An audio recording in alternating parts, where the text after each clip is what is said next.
সন্ত ৰামপাল গুৰু মহাৰাজ হৈছে এনে এজন মহাপুৰুষ যিজনে নিজৰ সত্য ভক্তি, তত্ত্বজ্ঞান, কৰোণা আৰু সেৱাৰ বলত সমাজত এক নতুন আদৰ্শ বলবৎ কৰিছে। সন্ত ৰামপাল গুৰু মহাৰাজৰ নেতৃত্বত তেওঁৰ সকলো সৎলোক আশ্ৰমে কৰা বিস্ময়কৰ সমাজ কল্যাণমূলক কামে সমাজখনক সোণালী ভৱিষ্যতৰ এক নতুন আশা দেখুৱাইছে। সন্ত ৰামপাল গুৰু মহাৰাজৰ পৰা নাম দীক্ষা গ্ৰহণ কৰাৰ পিছত লাখ লাখ লোকৰ কৰ্কট ৰোগ, এইডছ আদি দুৰাৰোগ্য ৰোগ নিৰাময় হ'ল। সন্তজনাৰ জ্ঞানৰ পৰা অনুপ্ৰাণিত হৈ তেওঁৰ অনুগামীসকলে লাখ লাখ ইউনিট ৰক্তদান কৰে। সন্তজনাই লাখ লাখ ভগ্নী কন্যাৰ যৌতুকমুক্ত বিয়াৰ আয়োজন কৰালে। সন্তজনাই লাখ লাখ মানুহক ড্ৰাগছ আসক্তিৰ পৰা মুক্ত কৰিলে। কোটি কোটি ধ্বংসপ্ৰাপ্ত পৰিয়াল শান্তিত লাগিল। সন্তজনাৰ আশ্ৰমত সমাৱেশৰ সময়ত বিনামূলীয়া চকুৰ চিকিৎসা আৰু দন্ত চিকিৎসাৰ ব্যৱস্থা কৰা হয়। সন্ত ৰামপাল গুৰু মহাৰাজৰ দ্বাৰা পৰিৱেশ সুৰক্ষাৰ উদ্দেশ্যে সময়ে সময়ে বৃহৎ পৰিসৰত বৃক্ষৰোপণ কৰা হয়। সন্তজনাই আৰ্তজনক তাৎক্ষণিক সকাহ দিবলৈ এম্বুলেন্স সেৱা আৰম্ভ কৰিছে। সন্তজনাই তেওঁৰ অনুগামীসকলক তেওঁলোকৰ শৰীৰ দান কৰিবলৈ অনুপ্ৰাণিত কৰে, যাতে মানৱতাৰ সেৱা আৰু চিকিৎসা ক্ষেত্ৰত উন্নতি কৰিব পৰা যায়। সন্ত ৰামপাল গুৰু মহাৰাজৰ সকলো আশ্ৰমত প্ৰতিদিনে বিনামূলীয়া ধৰ্মভোজৰ আয়োজন কৰা হয়, য'ত প্ৰতিবাৰেই প্ৰতিটো জাতি, প্ৰতিটো ধৰ্মৰ মানুহে একেলগে বহি ভোজন কৰে।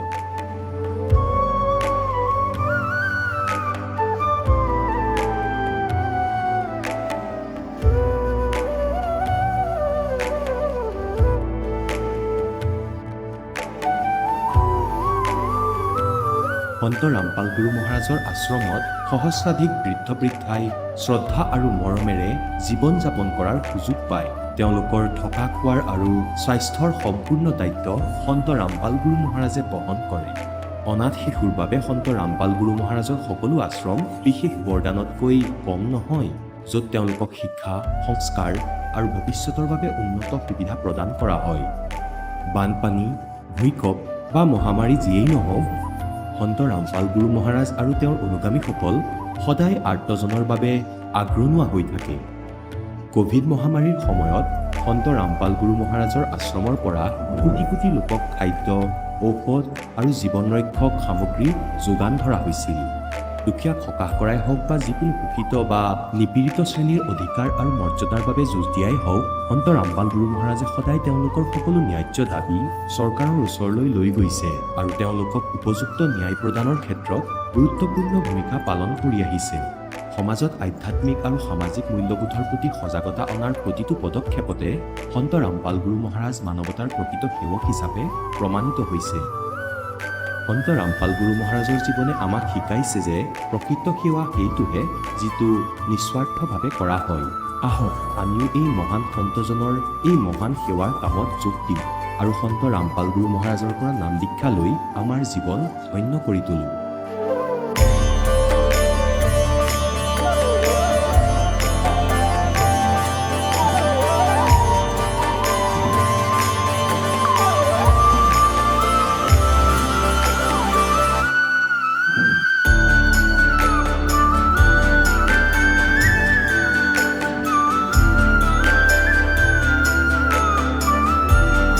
আপোনালোকক পৰিয়ালৰ সৈতে সৎলোক আশ্ৰমলৈ আন্তৰিকতাৰে আমন্ত্ৰণ জনোৱা হয়।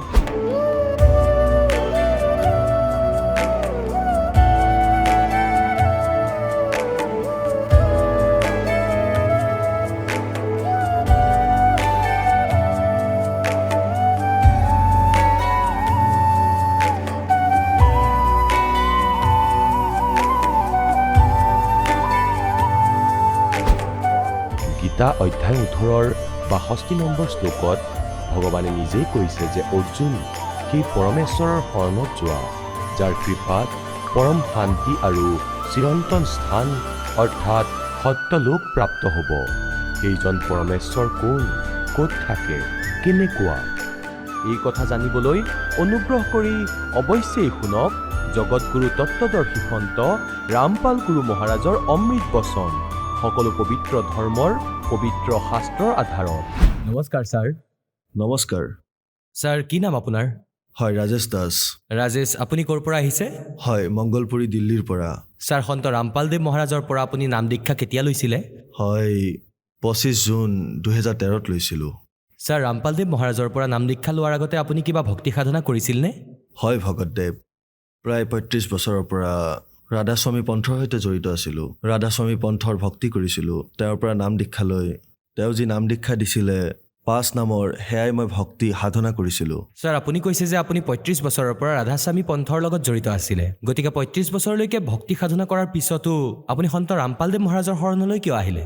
মহাশয় কথাটো এনেকুৱা যে আমাৰ ককা এজন আছিলে মোৰ দেউতাৰ মামাক তেওঁ আহি এদিন মোক ক'লে যে সন্ত ৰামপালদেৱ মহাৰাজৰ সৎসংগ আহে সেয়া এবাৰ চোৱা সৎসংগ চলালোঁ গুৰুদেৱৰ তেতিয়া আমি দেখিলোঁ যে সন্ত ৰামপালদেৱ মহাৰাজে যি ৰাধাস্বামীৰ বিষয়ে দেখাই আছিলে আমাৰতো এনেকুৱা লাগি আছিল যেন একেবাৰে ভুল কৈ আছে তেওঁ এনেকুৱা লাগিছিল যেন টিভিটোৱে ভাঙি পেলাম মই উঠি আহিলোঁ তাৰ পৰা তেওঁ পুনৰ এবাৰ মোক মাতিলে আৰু ক'লে যে মই মৰাৰ পিছত আহিবা নেকি এবাৰ অহা নহ'লে তেতিয়া মই তালৈ আকৌ এবাৰ গ'লোঁ সন্ত ৰামপালদেৱ মহাৰাজৰ সৎসংগৰ চিডি ৰখা আছিল পৰিভাষা প্ৰভুৰ সেয়া মই মোৰ লগত লৈ আহিলোঁ প্ৰতিদিনে মই ৰাতিপুৱাৰ সময়ত পৰিভাষাৰ প্ৰভু চলাইছিলোঁ প্ৰতিদিনে গতিকে চাওঁতে চাওঁতে লাহে লাহে ৰাধাস্বামীৰ বিষয়ে কিবা কথা উল্লেখ কৰিলে মই তেতিয়া সেয়া কিতাপত বিচাৰোঁ কিতাপত পৰ্যবেক্ষণ কৰোঁ আৰু গম পালোঁ যে আমি যি ভক্তি কৰি আছোঁ সেই সাধনা আমাৰ একেবাৰে ভুল সন্ত ৰামপালদেৱ মহাৰাজে একেবাৰে নিষ্কৰ্ষ উলিয়াই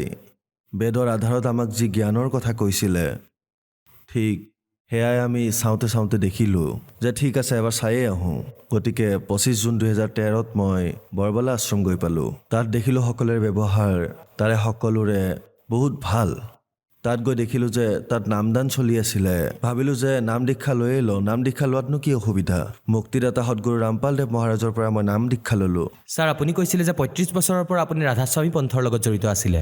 তাত আপুনি বহুত কথা জানিলে। তাৰ পাছত আপুনি সন্ত ৰামপালদেৱ মহাৰাজৰ শৰণলৈ আহিলে। গতিকে ৰাধাস্বামী পন্থ আৰু সন্ত ৰামপালদেৱ মহাৰাজৰ ভক্তি সাধনা আৰু পন্থত আপুনি কি ভিন্নতা দেখিছে?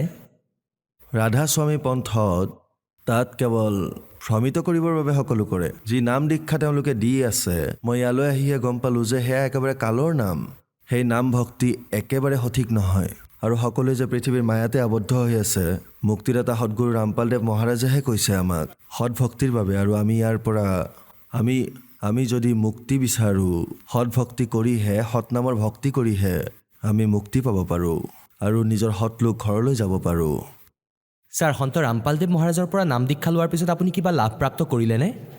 হয় মহাশয় লাভ মোৰ এনেকুৱা হ'ল যে মোৰ বিপিৰ সমস্যা আছিলে আৰু এই হাতখনতো বিষ আছিলে মোৰ এই হাতখন ওপৰলৈ নগৈছিলে ভৰিত ধৰক যেতিয়া থিয় দিওঁ আঁঠুত বহু সময়লৈ বিষ থাকে খোজকাঢ়িব নোৱাৰিছিলোঁ সদগুৰু ৰামপালদেৱ মহাৰাজৰ শৰণলৈ অহাৰ পিছত মই বুজিবই নোৱাৰিলোঁ সেই বিষবোৰ মোৰ গ'লনো ক'ত মালিকৰ দয়াত 5 বছৰ চাগে তাতকৈ বেছিয়ে হ'ল এতিয়া আমাৰ যি ফেমিলি ডক্টৰ আছিলে মাহত ধৰি লওক 4-5 বাৰ মানে গৈছিলোঁ আমি তালৈ আজি ভগৱানৰ দয়াত সেই ডক্টৰৰ মুখো আমি দেখা নাই এয়া দয়া কৰিছে মালিকে আমাক মোৰ দেউতাৰ হাৰ্টৰ অসুবিধা আছিলে চন 2000ৰ পৰা ডক্টৰে কৈছিলে যে এওঁ আজীৱন ঔষধ খাই থাকিলেহে জীয়াই থাকিব পাৰিব গতিকে তাৰপিছত বহুদিনলৈ তেওঁৰ চিকিৎসা চলিল 2-3 বাৰ এটেকো হৈছিলে তাৰ পিছত আমি সন্ত ৰামপালদেৱ মহাৰাজৰ শৰণলৈ আহিছিলোঁ শৰণলৈ অহাৰ পিছত 2014ৰ ভিতৰত তেওঁৰ এটা পেৰালাইজ এটেক হৈছিলে বহি থাকোঁতে হঠাতে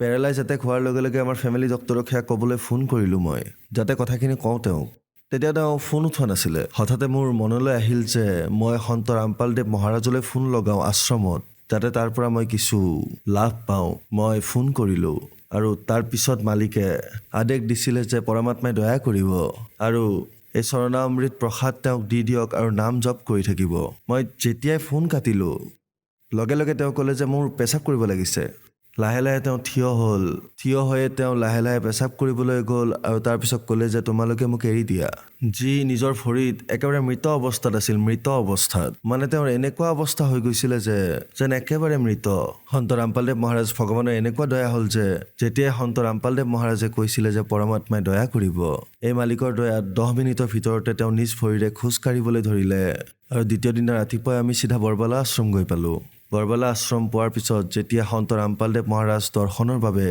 যেতিয়া দৰ্শনৰ বাবে তেওঁ আহে সেই সময়তে মই তেওঁক ক'লোঁ যে মুক্তিদাতা আপুনি আমাৰ ওপৰত বহুত দয়া কৰিলে। তেতিয়া মুক্তিদাতা সদগুৰু ৰামপালদেৱ মহাৰাজে ক'লে যে পুত্ৰ ভক্তি কৰা, তোমাৰ আৰু একোৱেই নহয়, তোমাক মালিকে জীৱন দিছে, এয়া মালিকে দয়া কৰিলে আমাৰ ওপৰত। আৰু মোৰ গোটেই পৰিয়াল আজি মালিকৰ শৰণত। যোৱা প্ৰায় 2017 ওচৰে পাজৰে মোৰ মাৰো ইমান সমস্যা হৈছিল, ডক্তৰে আমাক কৈ দিছিলে যে এওঁ আৰু বাচিব নোৱাৰিব। আমি বহুত দূৰ দূৰণিত তেওঁক দেখুৱালোঁ চিকিৎসাৰ বাবে, বহু দূৰলৈ লৈ গৈছিলোঁ। কোনোবাই কয় টেষ্ট দিব লাগিব, কোনোবাই কয় কিবা হ'ব, যেন চবে নিজৰ নিজৰ হিচাপে কথা কৈ আছিল। কিন্তু মুক্তিদাতা সদগুৰু ৰামপালদেৱ মহাৰাজৰ দয়াৰে আজি তেওঁ সম্পূৰ্ণ সুস্থ হৈ আছে, একেবাৰে ভাল স্থিতিত আছে আৰু মালিকৰ ভক্তি কৰি আছে। এয়াই আমাৰ ওপৰত সকলোতকৈ ডাঙৰ দয়া এয়া যে মুক্তিদাতা সদগুৰু ৰামপালদেৱ মহাৰাজে আমাক তেওঁৰ নিজৰ শৰণত ৰাখিছে। এয়া আমাৰ সকলোতকৈ ডাঙৰ লাভ এয়াই। ছাৰ, সন্ত ৰামপালদেৱ মহাৰাজৰ পৰা নাম দীক্ষা লোৱাৰ পিছত আপোনাৰ বহুতো লাভ হ'ল। এতিয়া যিসকল শ্ৰদ্ধালুৱে আপোনাক চাই আছে, বিশেষকৈ ৰাধাস্বামী পন্থৰ, তেওঁলোকক আপুনি কি ক'ব বিচাৰে? মই আশা তেওঁলোকক এইটোৱে ক'ব বিচাৰিছোঁ, আপোনালোক গৈ আছে সৎসংগলৈ, আপোনালোকে তাৰে সৎসংগৰ বিষয়ে একোৱেই নাজানে। সৎসংগ কি বস্তু যদি জানিব খুজিছে তেন্তে সন্ত ৰামপালদেৱ মহাৰাজৰ সৎসংগ শুনক আৰু চাওক, তেতিয়াহে গম পাব। আজিলৈকে মই সৎসংগলৈ বহুত গৈছোঁ, কিন্তু এয়াও জনা নাছিলোঁ যে সৎসংগলৈ যায়নো কিয়। গম পালোঁ যে আমি পৰমাত্মাক পাব পাৰোঁ। পৰমাত্মাৰ বিষয়ে আজিলৈকে আমাক কোনেও একো কোৱাই নাছিল, যে সেই পৰমাত্মা হয় কোন। চবে এজনৰে মহিমা গাই আছে, ঠিক আছে, কিন্তু আজিলৈকে কোনো কওঁতা নাপালোঁ। ৰামপালদেৱ মহাৰাজে প্ৰমাণ সহিতে, আমাৰ শাস্ত্ৰ সহিতে আমাক কৈছে যে পৰমাত্মা মুক্তিদাতা কবীৰ চাহেবদেৱ হয়, প্ৰমাণ সহিতে। ছাৰ, সন্ত ৰামপালদেৱ মহাৰাজৰ পৰা নাম দীক্ষা কেনেকৈ ল'ব পাৰি? মুক্তিদাতা সদগুৰু ৰামপালদেৱ মহাৰাজৰ পৰা নাম দীক্ষা ল'বৰ বাবে সাধনা চেনেলত 7:30 বজাৰ পৰা 8:30 বজালৈকে অনুষ্ঠান আহে। তলত যি শাৰী থাকে তাৰ নম্বৰত ফোন কৰি আপুনি নিকটৱৰ্তী নামদান স্থলৰ বিষয়ে জানিব পাৰিব আৰু আপোনালোকে তাৰ পৰা নাম দীক্ষা ল'ব পাৰিব। ধন্যবাদ ছাৰ। নমস্কাৰ।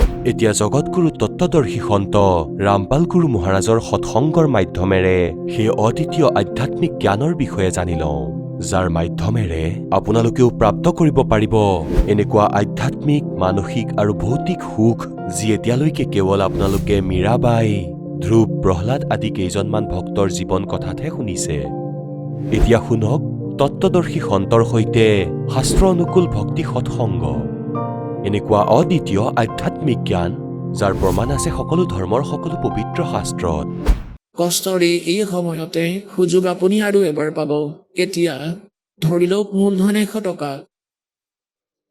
কেতিয়া সি 100 টকাক মূলধন বুলি মানি আৰু প্ৰশ্ন সমাধান হৈ গ'ল। অৰিজিনেল মূলধন পাই গ'লো, যি লাখ কোটিত আছিলে।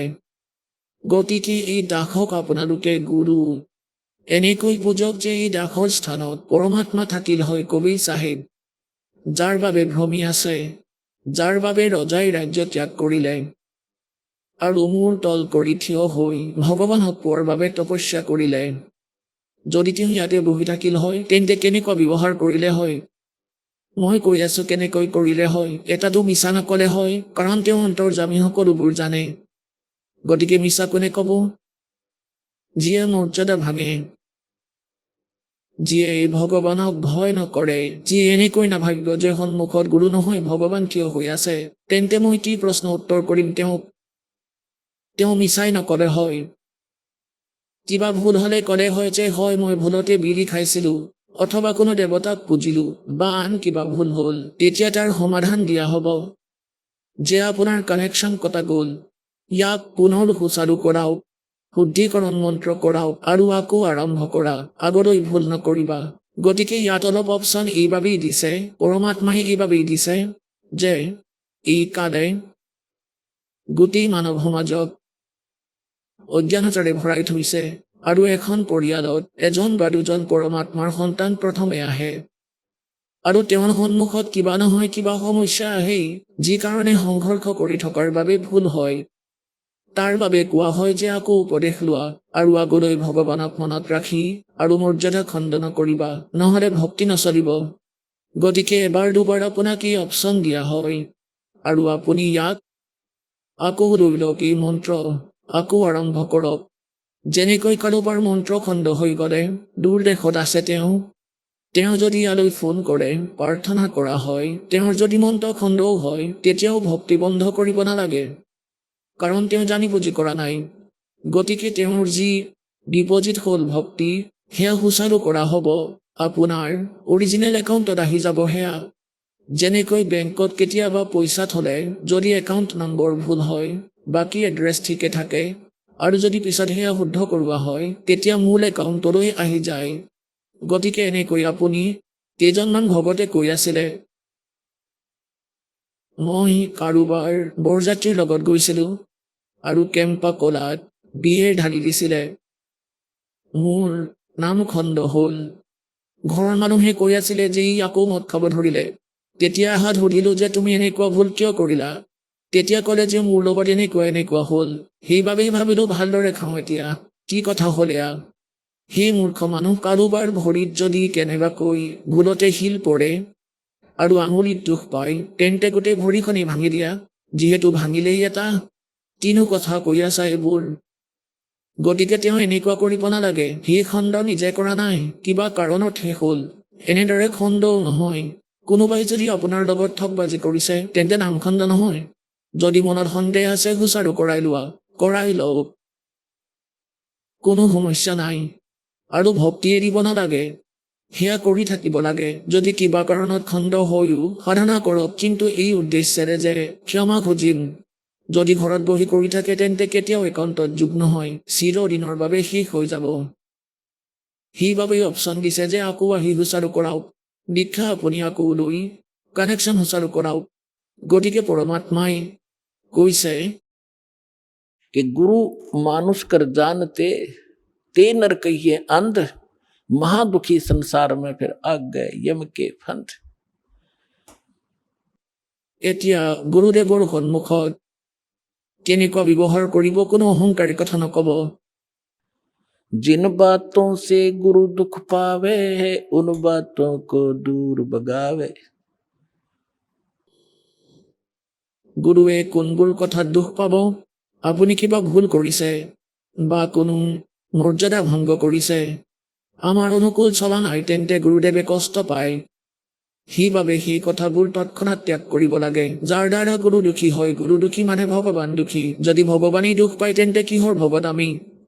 গতিকে ইয়াত কয়, गुरु मानुष कर जानते ते नर कहिए अंध, होवे दुखी संसार में फिर आगे काल के फंद।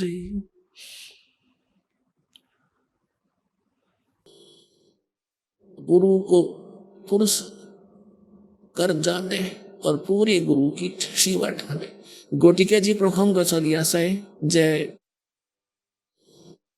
আপুনি গুৰুদেৱক পৰমাত্মা বুলি মানিব লাগে, গুৰুদেৱক এজ এ গড ট্ৰিট কৰিব লাগে। কাৰণ যেতিয়া আপুনি ইয়াৰ পৰা শৰীৰ ত্যাগ কৰি যাব, যেনেকৈ আপোনাক কথা শুনোৱা হয় বহুবাৰ, অজাজিল নামৰ এজন ভগত আছিল। যেতিয়াই গুৰু পালে তেওঁ সাধনা কৰিলে, প্ৰণাম যজ্ঞই কৰিছিলে তেওঁ। যেতিয়া তাত যোৱাৰ পিছত পৰীক্ষা হ'ল, ফেইল কৰিলে, তেন্তে কি সাধনা কৰিলে? সন্মুখত ল'ৰা এজন থিয় কৰাই দিলে, তাৰ বচনৰেই হয়, আৰু ভগৱানে কৈছে প্ৰণাম কৰা। সি নিজৰ সামৰ্থ্যতাক পাহৰা নাছিলে। গতিকে তৎক্ষণাৎ সি যদি সঁচা ধৰণে কৰিলে হয়, তেন্তে অহংকাৰ মনলৈ নাহিলেই হয়। সি অহংকাৰ নকৰি তৎক্ষণাৎ কামটো কৰিলে হয়। আমি নিজৰ সন্তান হওক বালকক কান্ধত উঠাই লওঁ, আমি নিজৰ ল'ৰা ছোৱালীক মূৰত বহুৱাই লওঁ, এনেকৈ কান্ধত বহুৱাই দুয়োখন ভৰি ধৰি লওঁ। তেন্তে সি মূৰ্খৰ কি সমস্যা আছিল? জ্ঞান নহলে এনেদৰে ঠগ খায় মানুহে। গতিকে পুণ্যাত্মাসকল, যেতিয়া আপুনি ইয়াৰ পৰা শৰীৰ এৰি যাব, ঠিক আছে, আপুনি সাধনা যি কৰি থৈছে, যেনে ধৰক মূল কমলেৰে যাব। মূল কমলেৰে গৈ আকৌ আপোনাৰ, কাৰণ মূল কমল আকৌ হোৱাত চক্ৰ, নাভি চক্ৰ, জয় কমল, কণ্ঠ কমল, তাৰপিছত ত্ৰিকুটি। এতিয়া ইয়ালৈকেতো একাউণ্ট ক্লিয়াৰ থাকিব, কিন্তু ত্ৰিকুটিলৈ গৈ তাত আপোনাৰ পৰীক্ষা হ'ব। দাসৰ ৰূপত পৰমাত্মাক পাব। আৰু যেনেকুৱা আপোনাৰ ইয়াত ব্যৱহাৰ, বিচাৰ, যেনেকুৱা শ্ৰদ্ধা, যেনেকুৱা দোষ বা নিৰ্দোষী আপুনি বুলি নিজৰ গুৰুক মানে, তাতে আপুনি তেনেকৈ পাব। তাতে আপোনাক কোৱাৰ প্ৰয়োজন নহয়।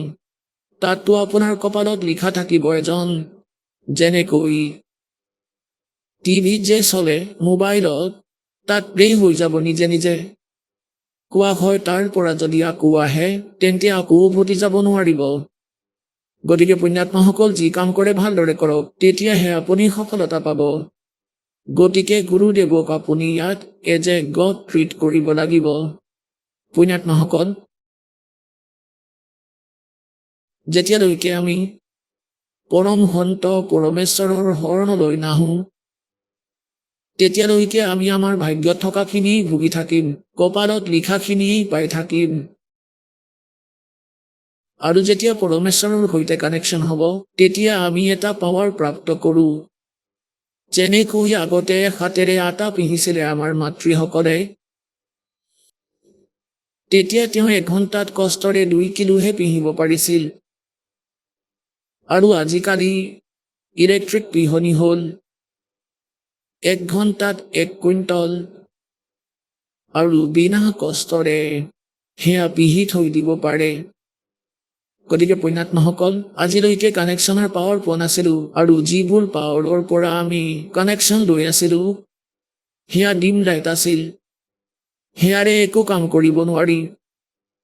এতিয়া পৰমাত্মাৰ পাৱাৰেৰে কাম হ'ব, কেৱল কানেকশ্যন ভালদৰে ৰাখিব। দাসে বাৰে বাৰে আপোনাক কৈছে আপোনালোক বাদক। এতিয়া যিসকলে বিজুলীৰ কানেকশ্যন লৈ থৈছে, তেওঁলোকে জানে যদি কানেকশ্যন কাটি যায়, ফেন নচলিব, না কোনো টিউব চলিব, বহুত সমস্যা হ'ব। গতিকে পৰমাত্মাই कहते हैं जब लग हंसा हमरी आना और काल लगे नहीं तेरा बाना। গতিকে পুণ্যাত্মাসকল, পৰমাত্মাৰ বচন আছে যে এই সময়ত সমগ্ৰ বিশ্বই পৰমাত্মাক চিনিব, সেইবাবে আপোনাক শিক্ষা দিছে।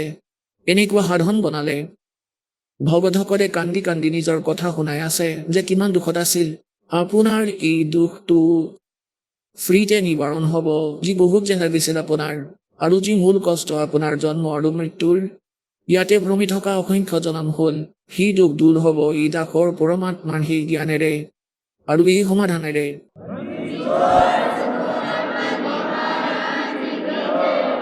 কবিৰ চাহেবে কয়, पर्वत पर्वत में फिरा कारण अपने राम, राम जैसे संत मिले जिन सारे सब काम। আজি প্ৰসংগ চলি আছে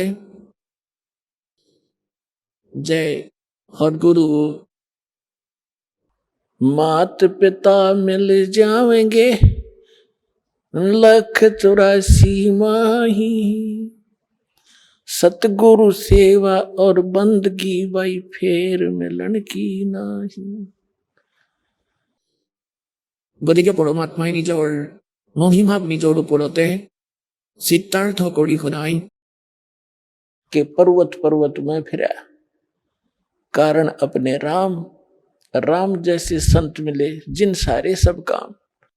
গতিকে তাৰ বাবে কৈছে गुरु गोविंद दोनों खड़े काके लागू पाए, बलिहारी गुरु अपना जिन गोविंद दियो मिलाए। এতিয়া পুণ্যাত্মাসকল, পৰমাত্মাই কয় कबीर हरि जय रूठ जा गुरु की शरण में जाए, कहे कबीर गुरु रूठ गए तो हर नहीं होत सहाय। এতিয়া যেনেকৈ কোনো ব্যক্তিৰ সুখ প্ৰাপ্ত হৈছে, লাগিলে তেওঁ ভক্তি কৰক বা নকৰক, তেতিয়া আন ব্যক্তিয়ে এনেকৈ কয় যে এওঁৰ ভগৱান এওঁৰ লগত আছে, এওঁৰ পৰমাত্মা এওঁৰ ওপৰত প্ৰসন্ন। আৰু যাৰ ওপৰত দুখৰ উপৰি দুখ আহিছে, তেতিয়া তেওঁ নিজেই নিজক কয় যে মোৰ ৰাম ৰুষ্ট হ'ল, আমাৰ ভগৱান ৰুষ্ট হৈছে, আমাৰ ভগৱান ৰুষ্ট হৈছে, সেইবাবে কষ্ট হৈ আছে।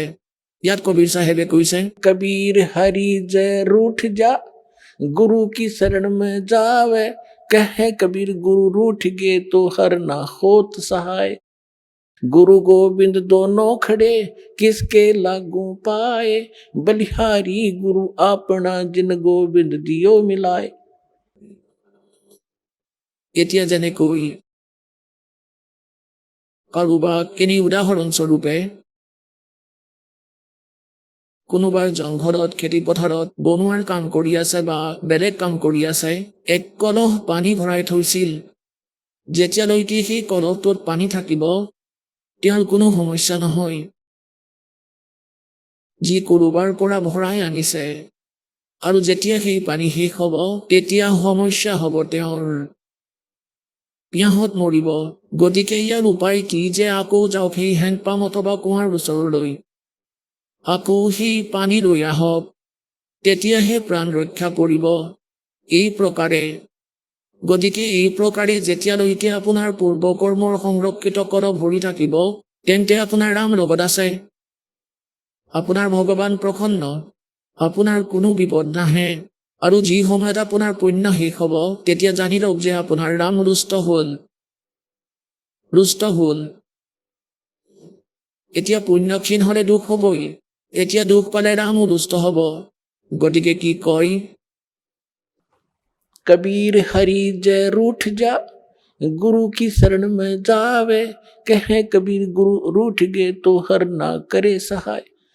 এতিয়া আপোনাৰ পুণ্য সমাপ্ত হ'ল। যেনে কলহটোৰ পানী শেষ হৈ গ'ল, গতিকে হেণ্ডপাম্পৰ ওচৰলৈ যাওক আৰু তেওঁৰ সেৱা কৰক, ভক্তি কৰক, সাধনা কৰক, সেইটো চলাওক আৰু কলহটো ভৰাই লওক।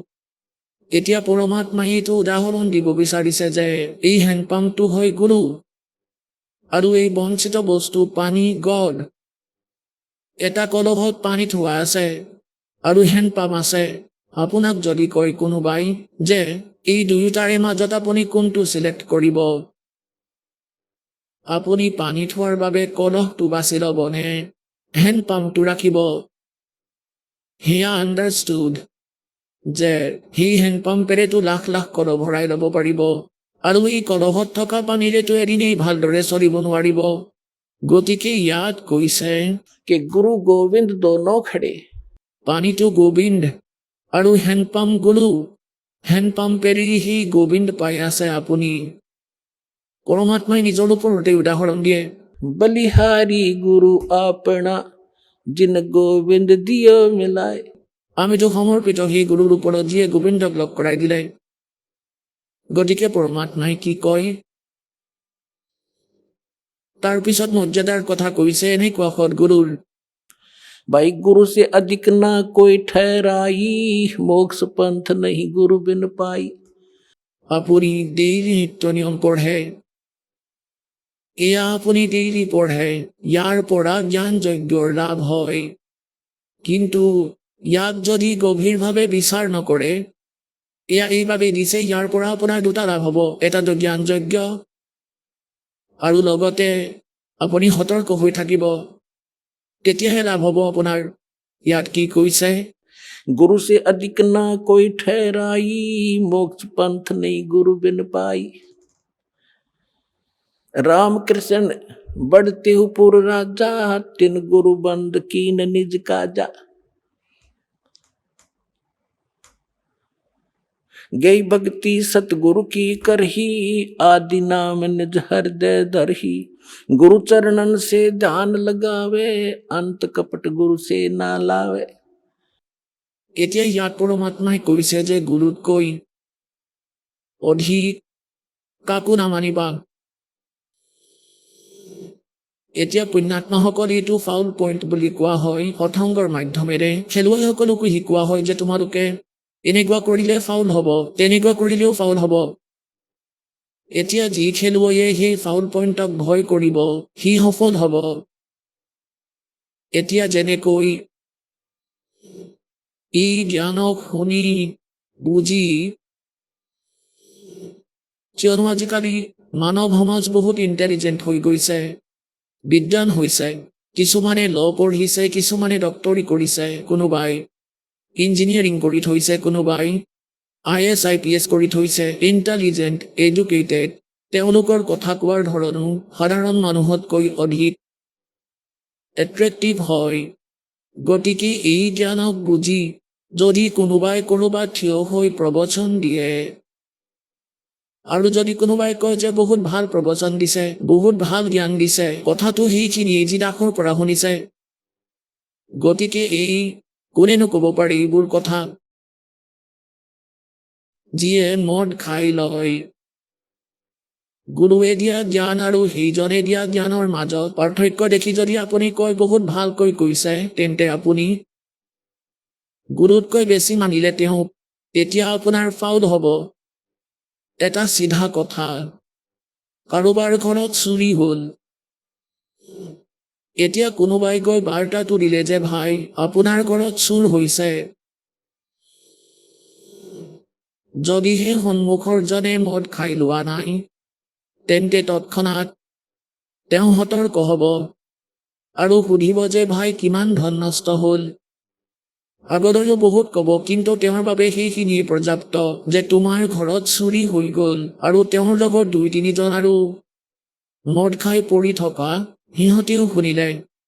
সি মদাহীজনে কৈ আছে আপোনাৰ ঘৰত চুৰি হ'ল। যাৰ ঘৰত চুৰি হৈছে তেওঁ ক'ব যে ভাল, এওঁ ভাল ঘৰত কৈছে, বহুত ভালকৈ শুনালে। আৰে সৰল মানুহ, এনেকৈ সুলত শুনালে আৰু এফালে চিম্পল ৱেইট ক'লে, তেওঁতো নুশুনিব নেকি? তেন্তে দুয়োজনেই মদাহী। গতিকে কোৱাৰ ভাৱ এইটো যে যেতিয়া মানুহ চেতনাত থাকে সিমানখিনি পৰ্যাপ্ত। কোৱা হয় गुरु से अधिक ना कोई ठहराई, मोक्ष पंथ नहीं गुरु बिन पाई। গতিকে এনেকুৱা ধৰণৰ বহুত কথা আছে। কোৱা হয় गुरु को तजे बजे जो आना, तापसुआ को फोकट ज्ञाना। আজিলৈকে আমি ইয়াতেই থক খাই থাকিলো। উদাহৰণস্বৰূপে আপোনালোকক বহুবাৰ কৈছো এজন কামাল নামৰ ল'ৰা আছিলে, যিজনক কবিৰ চাহেবে মৃতৰ পৰা জীৱিত কৰিছিলে। 10-12 বছৰৰ আয়ুস আছিল তেওঁৰ। তাৰপিছত লগত ৰাখিলে। এতিয়া পৰমাত্মাইতো প্ৰবচন কৰে, জ্ঞান দিয়ে। সামগ্ৰিক ৰূপত সেই ল'ৰাটোৱেও যি 20-22 বছৰীয়া হ'ল, সি পৰমাত্মাই কোৱা জ্ঞান শুনি ল'লে, তাৰপিছত নিজে শুনাব ধৰিলে। গতিকে আমি এনেদৰে ঠগ খাওঁ।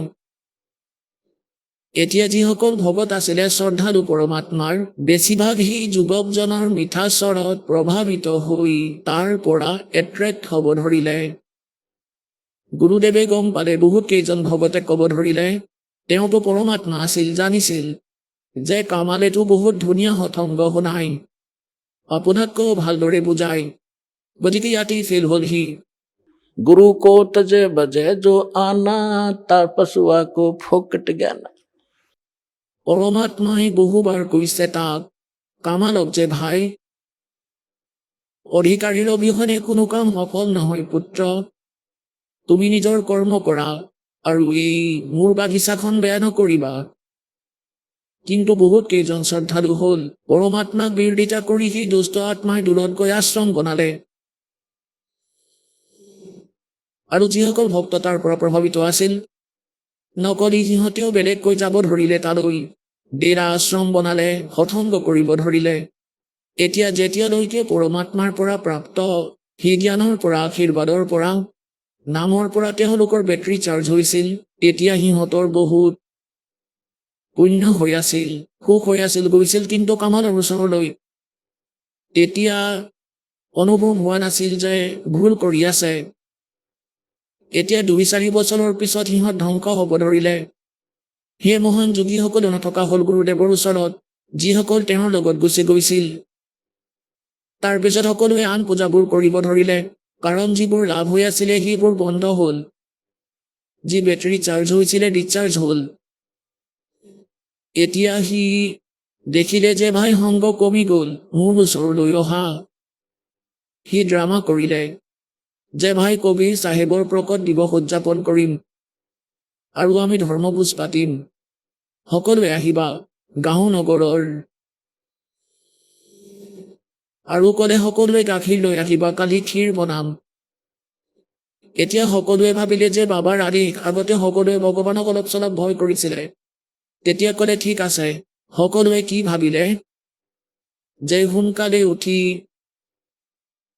তাত গাখীৰ দি আহিম সন্তজনৰ ধৰ্মভোজত। সিহঁতে ভাবিলে, সকলোৰে মনত দুখ উৎপন্ন হ'ল। গাখীৰ কমি যায় জেঠ মাহত, তাতে আকৌ পূৰ্ণিমাৰ দিনা প্ৰকট দিৱস পতা হয়। সেই সময়ত গাখীৰ এনেই কমি যায়, গতিকে ভাবিলে যে মই আধা গাখীৰ অলপমান গাখীৰত পানী মিলাই তাত দি আহিম, কোনেনো গম পাব। পৰমাত্মাই এনেকুৱা প্ৰেৰণা কৰিলে, সমগ্ৰ গাঁৱৰ যি 100-200 ভকত আছিলে সিহঁতে এক ঘটি পানী তাতে অলপমান গাখীৰ দিয়ে আৰু সেই পানীৰ ঘটি সিহঁতে দিয়াৰ বাবে লাইন লাগিল।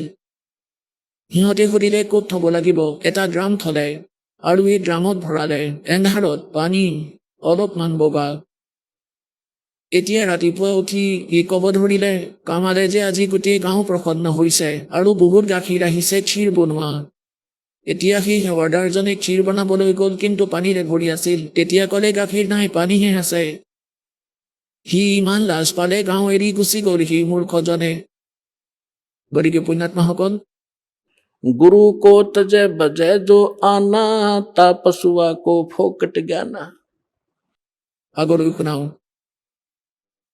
गुरु चरणन से ध्यान लगावे, अंत कपट गुरु से ना लावे। गुरु सेवा में फल सर्वस आवे, गुरु विमुख नर पार न पावे। गुरु वचन निश्चय कर माने, पूरे गुरु की सेवा ठाने। পূৰ্ণ গুৰুৰ ইনকমপ্লিটৰ পৰা একো লাভ নহয়। যদি ফোনৰ এটা নম্বৰো কম হৈ যায়, তেতিয়াহ'লে নাজানো ক'ত লাগিব ফোনটো, তাৰ মানে আপোনাৰ কাৰ্য সিদ্ধ হোৱা নাই। गुरु की शरणा लीजे भाई, ताते जीव नरक नहीं जाई। गुरु कृपा कटे यम फांसी, विलम न हो मिले अविनाशी। गुरु बिन काहु न पाया ज्ञाना, जो थोथा बुझ छड़े मूड किसाना। तीर्थ व्रत और सब पूजा, गुरु बिन दाता और न दूजा। এতিয়া পৰমাত্মাই কি কয়? गुरु के चरण सदा चित दीजे, जीवन जन्म सफल कर लीजे। गुरु भक्ता मम आत्म होई, वाके हृदय रहूं समोई। এতিয়া যিজন গুৰুৰ ভগত সি মূল আত্মা, মানে গুৰুৰ প্ৰতি যেনেকুৱা শ্ৰদ্ধা আপোনাৰ মনত আছে, পৰমাত্মাই আপোনাক যি নিৰীক্ষণ কৰি থাকে যে ই মোৰ লগতো এনেকুৱাই ব্যৱহাৰ কৰিব, গতিকে কোৱা হয় গুৰুৰ ভগত সি মোৰ আত্মা হ'ল। और वाके हृदय में रहूं समोई। 68 तीर्थ भ्रम भ्रम आवे, सो फल गुरु के चरणा पावे। 10वां अंश गुरु को दीजे, जीवन जन्म सफल कर लीजे। এতিয়া পুণ্যাত্মাসকল, পৰমাত্মাই কয়, কবিৰ চাহেবৰ বাণীত আমি আগতে পঢ়িছিলো, कबीर चिड़ी चोंच भर ले गई, नदी न घटो नीरे। दान दिए धन घटे नहीं, यूं कह रे साहिब कबीरे। এতিয়া ইয়াত আপুনি, কিয়নো আপুনি নিজৰ সেই ক্ষেত্ৰ পাইছে যি সাৰুৱা মাটি হয়, ইয়াত যিমান খেতি কৰিব 1000 গুণকৈ আপুনি তৎক্ষণাতে পাব। এয়া কোনো বাটৰ ভিকহুৰ আশ্ৰম নহয়, সেই সমৰ্থবানে দিয়া আশ্ৰম, তেওঁ দিয়া জ্ঞান। ইয়াত আগতে আমি কি দেখিছিলো, গাঁৱত যে এনেকুৱা বিপদ আহিল অমুকটো ধৰ্ম কৰা, মিঠা চাউল বনাই খাই ৰৈছিলে, তাৰ পৰাই আপত্তি কমি যোৱা অনুভৱ হৈছিল। আৰু ইয়াত তেনেকুৱা ধৰ্মবোজ হৈ আছে। ক'ৰ পৰা দুখী আত্মা আহে, ইয়াততো 90% শান্তি তেওঁলোকে এইটো কথাত পায় যে কোনো বস্তুৰ অসুবিধা নাই, গতিকে 90% টেনচন ইয়াতেই শেষ হয়। এনেকুৱা স্থানত দিয়া দান, ধৰ্মটো ধসকে মানে নাশ নহয়, এনেদৰে কৰা পুণ্যৰ।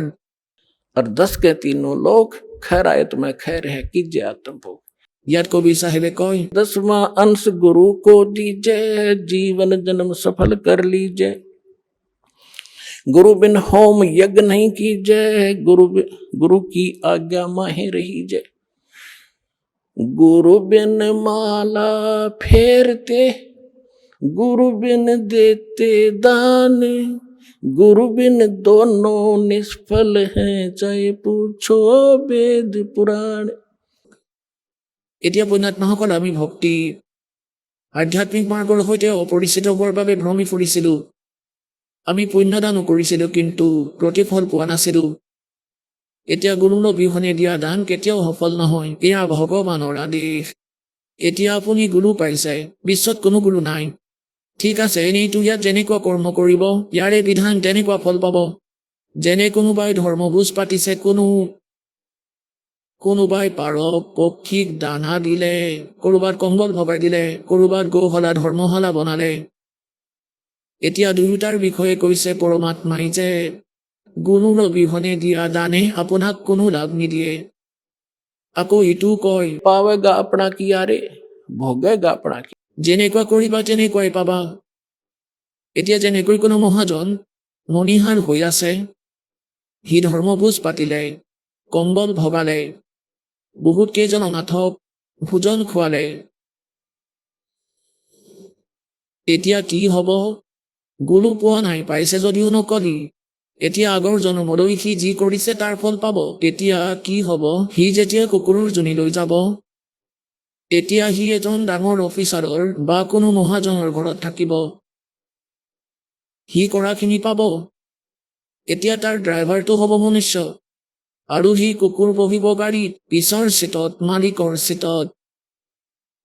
আৰু সেই মনুষ্যজনে চলাব, আৰু কুকুৰটো বহিব পিছৰ চিটত, আৰু খিৰিকীৰে এনেদৰে ইফালে সিফালে চাই থাকিব। আৰু কোঠালিও বেলেগ থাকিব, তাত এচি লগোৱা থাকিব। মাহত 2-3 বাৰ ভেটেনাৰী চাৰ্জন তাক চেক কৰিবলৈ আহিব। এতিয়া সেই মূৰ্খজনে যি দান কৰিছিলে, ভগৱানেতো দিলে, কিন্তু পালেই কুকুৰৰ জুনিত। আৰু আগলৈ কি হ'ব? গাহৰি হ'ব। তেতিয়া কি সুবিধা পাব? গতিকে ইয়াত পৰমাত্মাই কয়, गुरु बिन माला फेरते, गुरु बिन देते दान, गुरु बिन दोनों निष्फल है, जय पूछो वेद पुराण। আহক আমি এতিয়া সেই শ্ৰদ্ধালুসকলৰ অনুভৱবোৰ জানো, যিসকলে জগতগুৰু তত্ত্বদৰ্শী সন্ত ৰামপাল গুৰু মহাৰাজৰ পৰা দীক্ষা প্ৰাপ্ত কৰিছে তথা তেওঁ কোৱা ভক্তি মাৰ্গ এওঁলোকে অৱলম্বন কৰি আছে। নমস্কাৰ ছাৰ। নমস্কাৰ, ছাৰ কি নাম আপোনাৰ? শ্ৰী বিধান চন্দ্ৰ পাল, ছাৰ আপুনি ক'ৰ পৰা আহিছে? যোৰহাট ডিষ্ট্ৰিক্ট, অসম। আপুনি সন্ত ৰামপাল গুৰু মহাৰাজৰ পৰা নাম দীক্ষা কেতিয়া লৈছিল? 27/9/2022। তেখেতৰ পৰা নাম দীক্ষা লোৱাৰ আগতে আপুনি কেনেধৰণৰ ভক্তি সাধনা কৰিছিল? তেতিয়া মই তেখেতৰ পৰা নাম দীক্ষা লোৱাৰ আগত মই অনুকূল গুৰুৰ নাম দীক্ষা লৈছিলোঁ। আৰু সেই সাধনা আপুনি কিমান বছৰ ধৰি কৰিছিল? 2 বছৰমান কৰিছিলোঁ। আৰু সেই সাধনা আপুনি কেনেধৰণে কৰিছিল অলপ কওকচোন বুজাই। এইটো কিবা আপোনাৰ মন্ত্ৰ জপ কৰিব লাগে, আৰু ইষ্টিপিটি বুলি ডেইলি 10 পইচা 1 টকা কিবা এটা থ'ব লাগে। 30 দিন থৈ সেইটো মনি অৰ্ডাৰ কৰি গুৰু আশ্ৰমত পঠিয়াব লাগে। সেই সাধনাৰ দ্বাৰা আপুনি কিবা লাভ পাইছিল নে? লাভ হোৱা নাই।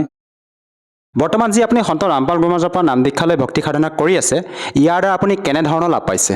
মই গুৰুজীৰ পৰা নাম দীক্ষা, সদগুৰু ৰামপালৰ পৰা নাম দীক্ষা লোৱাৰ পিছত মোৰ যিবিলাক বেমাৰ আছিলে, চুগাৰ আছিলে, ইউৰিক এচিড আছিলে, হাই প্ৰেছাৰ আছিলে, চকুৰ প্ৰব্লেম আছিলে, এটাকৈ চব নাইকিয়া হৈ গ'ল। বৰ্তমান একদম সুস্থ মই। আপুনি ডক্টৰৰ কাষলৈ গৈছিল নে? ডক্টৰৰ ওচৰত দেখুৱাইছিল নে আপোনাৰ যিবিলাক বেমাৰ আছিল, যি সমস্যা আছিলে? মই ডক্টৰৰ ওচৰত গৈছিলোঁ, কাৰণ ৰেগুলাৰ চেকআপ কৰি থাকোঁতো। তেতিয়া চেকআপতে গম পালোঁ যে মই কমপ্লিট নৰ্মাল, মোৰ কোনো এতিয়া প্ৰব্লেম নাই।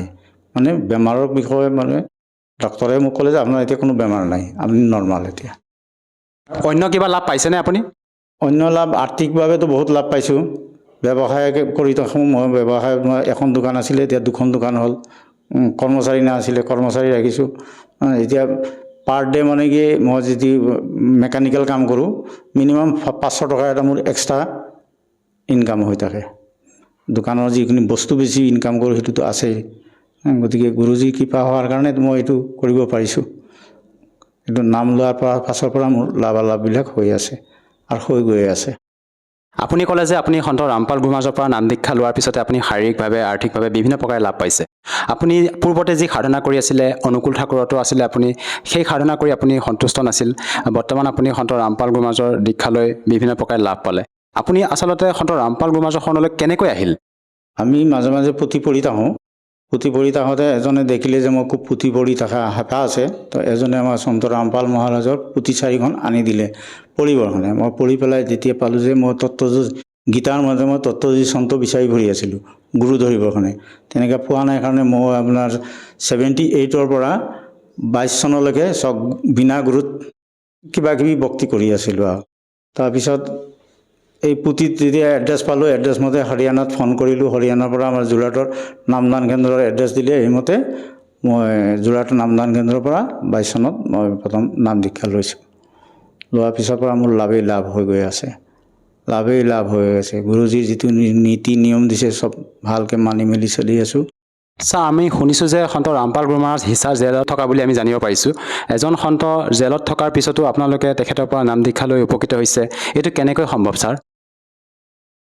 নামটো লৈছোঁ মই ভিডিঅ' কলিঙৰ থ্ৰু ইলেক্ট্ৰনিক ছিষ্টেমত কিন্তু গুৰুজী জেলত থাকিলেও গুৰুজী বাহিৰত আছে গুৰুজী বাহিৰত নাথাকিলে মোক যেনেকৈ ৰাতিপুৱা 4:30 বজাত মই বাথৰুমত যাওঁতে যিডাল সাপে মোক ডাচিবলৈ আছিলে গুৰুজীয়ে মোক আগতেই চেতাৱনী দিছে যে বেটা তুমি দৰ্জাখন খোলাৰ আগত লাইট জ্বলোৱা অন্ধকাৰত নোসোমাবা মই সোমাই গৈ তাৰ যিডাল সাপ দেখিলোঁ তো গুৰুজীয়ে দিয়া সতনামৰ মই যেতিয়া জপ কৰিলোঁ তেতিয়া সাপডাল ওলাই গুচি গ'ল কোনো হানি নহ'ল তো এইটো গুৰুজী যদি জেলত থাকিলেহেঁতেন তেতিয়া ইয়াত গুৰুজী কেনেকৈ আহিলে গুৰুজীয়ে আহি পেলাই এই কথাখিনি যে আকাশবাণীৰ দ্বাৰা যে মোক ক'লে কেনেকৈ ক'লে গুৰুজী জেলত থাকিতো মোক দেখি আছে মোৰ ঘৰত সাপ সোমাই আহিছে তেওঁক ভক্তক সাপে মাৰিব তো মোক বাৰ চেতাৱনী দি আছে মইহে অকণমান উপলংঘা কৰিছিলোঁ যে কোনোবাই মোক এনেকৈ কৈ আছে কোনো মানুহ দেখা নাই আমি আচলতে কি কৰোঁ বিশ্বাস নকৰোঁ বিশ্বাস নথকাৰ কাৰণে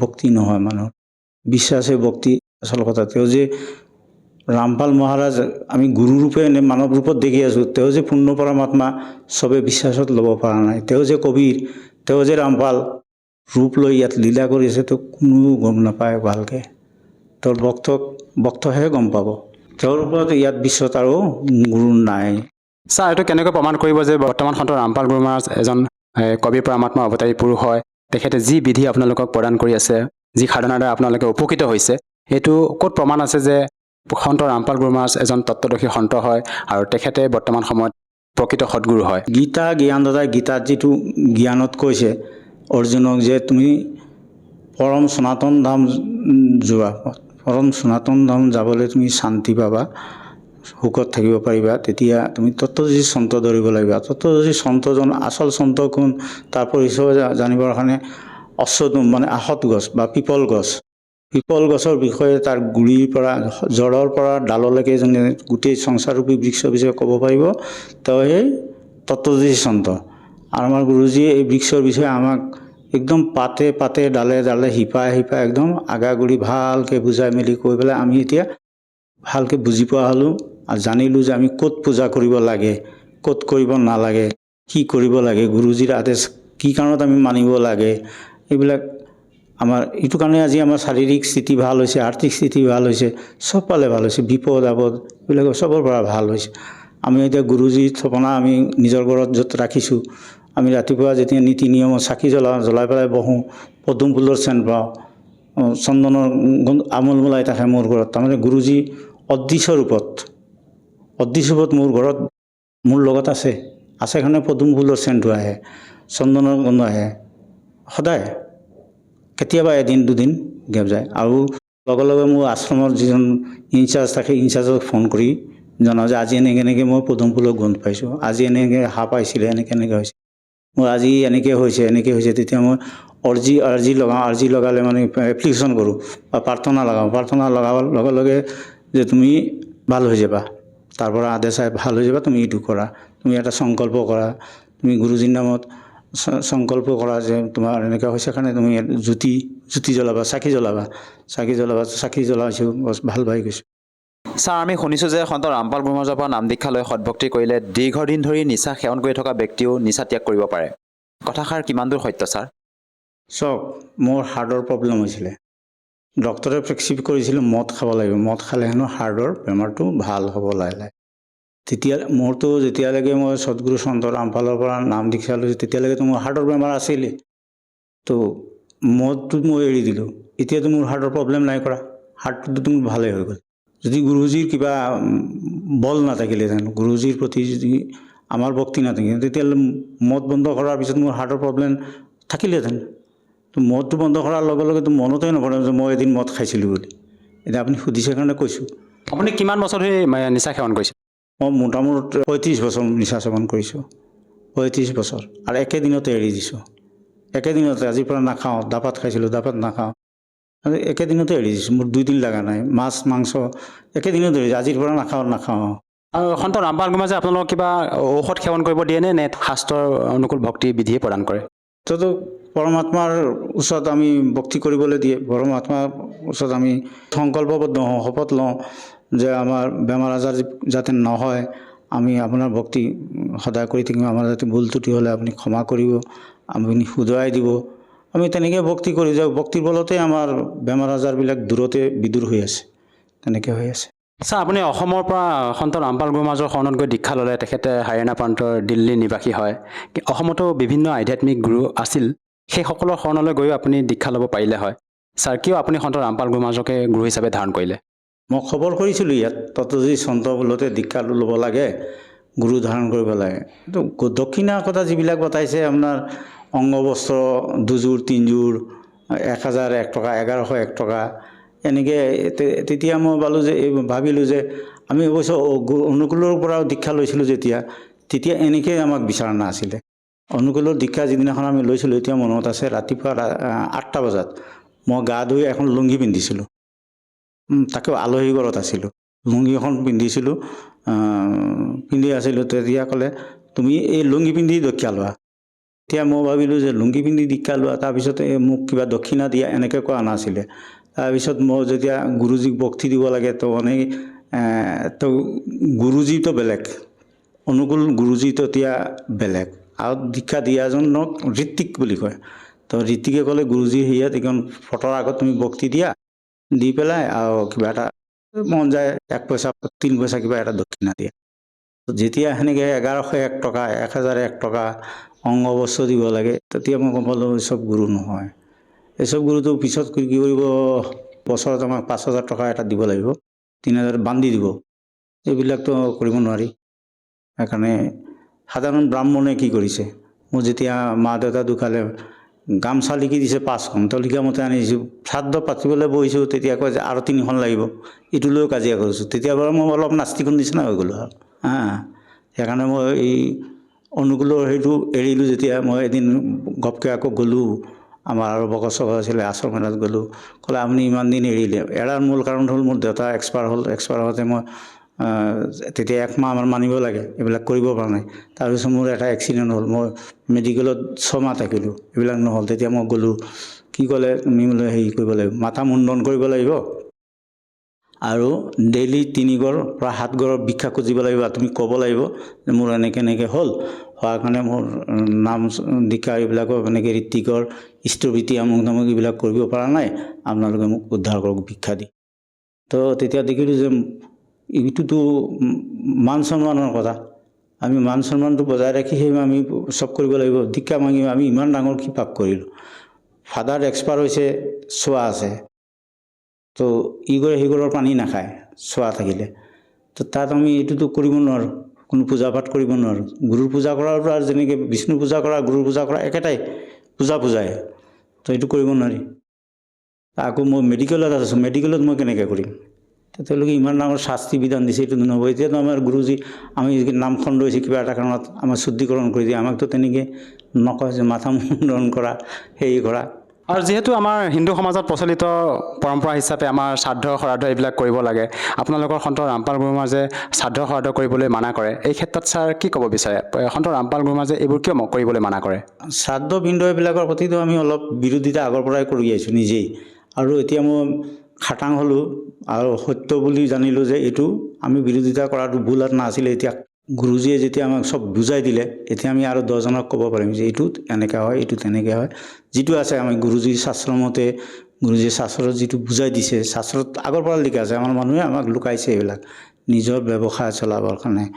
ব্ৰাহ্মণ পণ্ডিতবিলাকে 2টা বেগ 3টা বেগ চাইকেলত ওলমাই নিয়ে, তাকো জেগা নহ'লে আমাৰ ঘৰত এইটো বেগ দি থৈ আহিবা। আমাৰ সেইখিনি দায়িত্ব আছিলে।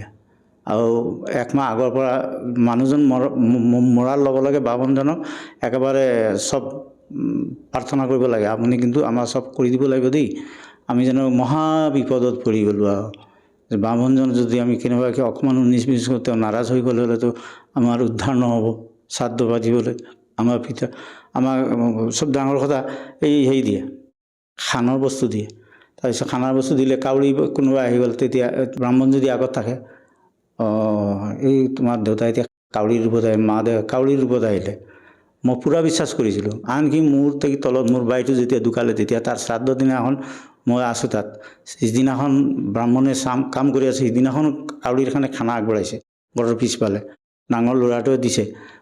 ব্ৰাহ্মণৰ লগত মই কৈছোঁ চাহ বোলো, তাৰ নাম বিজন আছিলে, মই তেতিয়া বিজন বুলি মাতোঁ, চাহ তোৰ বাপেৰ বিজন বুলি সেই চাহ কাউৰীৰ ৰূপ ধাৰণ কৰি আহিলোঁ, বেয়া লাগিছে বুজিছ, এনেকৈ কৈছোঁ। চক আমি কিমান তললৈ নামিছিলোঁ এই ব্ৰাহ্মণৰ লগ লাগি। আমি এইটো মানুহ মৰিলে তাক কাউৰী বনালোঁ, কুকুৰ বনালোঁ, গৰু বনালোঁ। আমাক কি কৰিলে আগৰ পণ্ডিতবিলাকে। শাস্ত্ৰত কি প্ৰমাণ আছে ছাৰ, যাৰ কাৰণে নেকি আপুনি কৈ আছে যে শ্ৰাদ্ধ শৰাদ্ধ কৰিব নালাগে? গীতাত প্ৰমাণ আছে, গীতাৰ মতেইতো আমি শাস্ত্ৰ কৰি আছোঁ। গুৰুজী গীতাত বুজাই দিছে, দেখাই দিছে যে শ্ৰাদ্ধ মৃত ভোজ খাব নালাগে, শ্ৰাদ্ধ পিণ্ডদান কৰিব নালাগে, বুট পূজা কৰিব নালাগে, পিতৃ পূজা কৰিলে পিতৃ লোক যাব, বুট পূজা কৰিলে বুট লোক যাব, দেৱ পূজা কৰিলে দেৱ লোক যাব, দেৱী পূজা কৰিলে দেৱী পূজা কৰিলে এইবিলাক যাব। তো আমি সেইবিলাক কেলে কৰিম? যিটো নিষেধ আছে শাস্ত্ৰত, আজিৰ পৰা এইটো হাজাৰ হাজাৰ হাজাৰ হাজাৰ যুগ আগৰ পৰা শাস্ত্ৰ চলি আছে, সেই শাস্ত্ৰটো আমি কি কাৰণত নমনাকৈ থাকিম? আমাক ভুলটো মূৰত সোমাইছে, আমি ইমান দিন ভুল আছিলোঁ, এতিয়া আমি দেখিছোঁ এইটো ভুল কৰি আছিলোঁ, এতিয়া শুদ্ধ পাইছোঁ। আমি এতিয়া শুদ্ধটো কৰিব লাগিব ন, আমি শুদ্ধটো কৰিব লাগিব, শুদ্ধ কৰ্ম কৰিব লাগিব, তেতিয়া হ'ব। আমি এতিয়া যদি ৰাস্তাত গৈ আছোঁ, কাৰোবাক যদি অশুদ্ধ ভাষা এটা ব্যৱহাৰ কৰোঁ, সেইটো মোক চৰ মাৰিব। ঠিক তেনেকৈ আমি ভগৱানৰ যিখিনি শুদ্ধ কৰ্ম আমি যদি নকৰোঁ, তো ভগৱানেতো আমাক ফল ক'ৰ পৰা দিব? ঈশ্বৰে আমাক ক'ৰ পৰা দিব ফল? আমাৰতো হানি হ'ব। কাৰণ আমি এতিয়া শুদ্ধ ভক্তি প্ৰাৰ্থনা কৰাৰ কাৰণে আমি শুদ্ধ শাস্ত্ৰ পাইছোঁ, এতিয়া শুদ্ধ ভক্তি পূজা কৰি গৈ আছোঁ। তাতে যদি কোনোবাই বাধা দিয়ে বা কোনোবাই আমাক গালিও দিয়ে, আমি এইটো পৰোৱা নকৰোঁ। ছাৰ, আপুনি সন্ত ৰামপাল গুৰু মহাৰাজৰ পৰা নাম দীক্ষা লৈ বিভিন্ন প্ৰকাৰে লাভ পালে।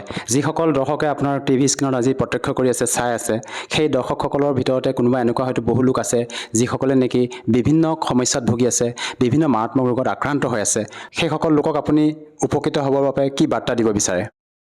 মোৰতো এটা কথা চিধাই, তেওঁলোকে এই টিভিত দেখে, মোবাইলবিলাকতো আছে, ইউটিউবত আছে, ফেচবুকতো দেখে, অসমীয়া সৎসংগ হয়, হিন্দীত হয়, শ্ৰদ্ধা চেনেল আছে, সাধনা টিভি আছে, চবত আছে। তাত চাই পেলাই গুৰুৰ বচনবিলাক শুনিব লাগে, বাণীবিলাক শুনিব লাগে।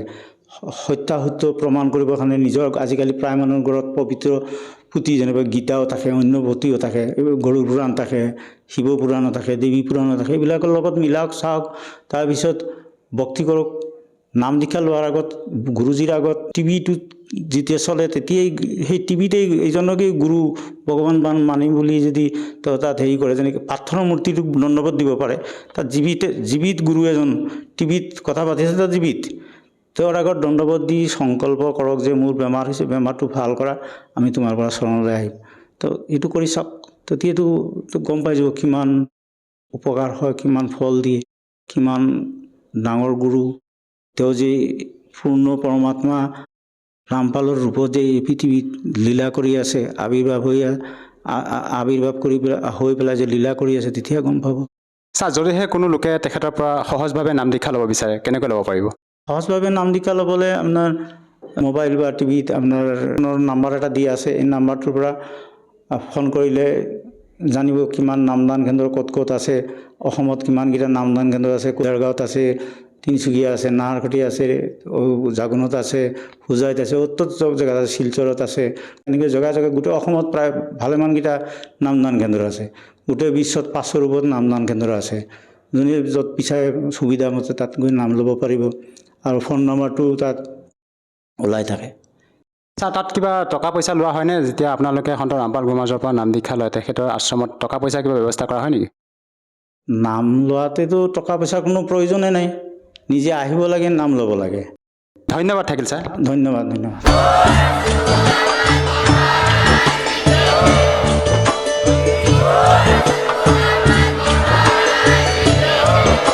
আপুনি শুনি আছিলে জগতগুৰু তত্ত্বদৰ্শী সন্ত ৰামপাল গুৰু মহাৰাজৰ মংগল প্ৰবচন। অধিক জানিবৰ বাবে ভিজিট কৰক www.jagatgururampalji.org। সন্ত ৰামপাল গুৰু মহাৰাজৰ শুভ আশীৰ্বাদত সমগ্ৰ বিশ্বতে 500তকৈ অধিক নাম দীক্ষা কেন্দ্ৰ আছে, য'ত সন্ত ৰামপাল গুৰু মহাৰাজৰ দ্বাৰা বিনামূলীয়াকৈ নাম দীক্ষা দি থকা হৈছে। আপোনাৰ ওচৰৰ নাম দীক্ষা কেন্দ্ৰৰ ঠিকনা জানিবলৈ সম্পৰ্ক কৰক 7082208528।